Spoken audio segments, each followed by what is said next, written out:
Moi, j'ai grandi déjà dans une famille d'origine indienne. Donc, sans le savoir, j'ai un peu baigné dedans puisque, bah, dans la famille, on utilisait certaines épices et certaines, décoctions, certaines choses que ma grand-mère préparait pour qu'on aille bien et puis même ma mère aussi. Mais il y a eu un gros déclic, moi j'appelle ça le coup de foudre, avec la médecine ayurvédique quand j'étais adolescente où, je suis tombée sur un livre chez des amis à mes parents et c'est un livre qui parlait d'Ayurveda et ça m'a beaucoup plu, en fait. C'était vraiment un gros coup de cœur, quoi. À cette époque-là, en fait, j'avais déjà commencé à me renseigner un peu sur ce que c'était, comment j'aurais pu faire pour l'étudier.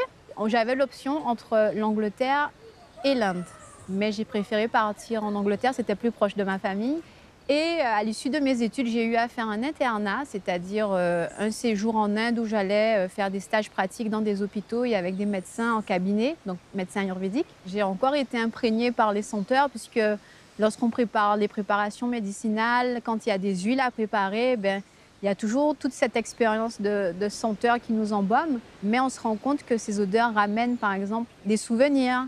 Au travers de ce qu'on respire, on peut revivre certaines expériences. L'impact, de ces odeurs, en fait, nous transcende au travers de tout ce qu'on peut vivre. Là, en ce moment, j'ai quand même des tensions au niveau du cou, des trapèzes. Ce que je vais faire, je vais prendre ton pouls, ça va me permettre de ressentir un peu comment les énergies se déplacent dans ton corps et on pourra adapter le massage.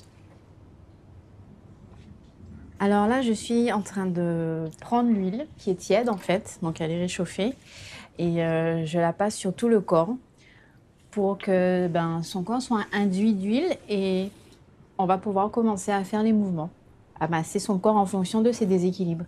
Puisqu'en Ayurveda, on considère que ce que l'individu va absorber au travers de ses cinq sens, eh bien, ça va le construire, ça va le nourrir. On va utiliser le sens olfactif aussi au niveau des plantes médicinales. On va utiliser des choses comme, on va dire, des senteurs un peu épicées, comme par exemple, on peut utiliser du jus de gingembre. Tout ce qui est épicé a tendance à bien pénétrer en fait à l'intérieur des tissus et de permettre en fait le réchauffement du corps et justement la liquéfaction des mucosités et favoriser justement l'élimination. Et il y a aussi pour la purification des choses comme des feuilles de Nîmes qu'on appelle en Guadeloupe vépélé, qu'on peut utiliser parce que cette plante-là a des propriétés insecticides et notamment purificatrices contre les bactéries et tout ce qui est microbes. Donc, dans les hôpitaux ayurvédiques, on utilise cette plante-là pour purifier avec, au travers d'une fumigation. On a déjà dénoué quelques nœuds là. Ouais.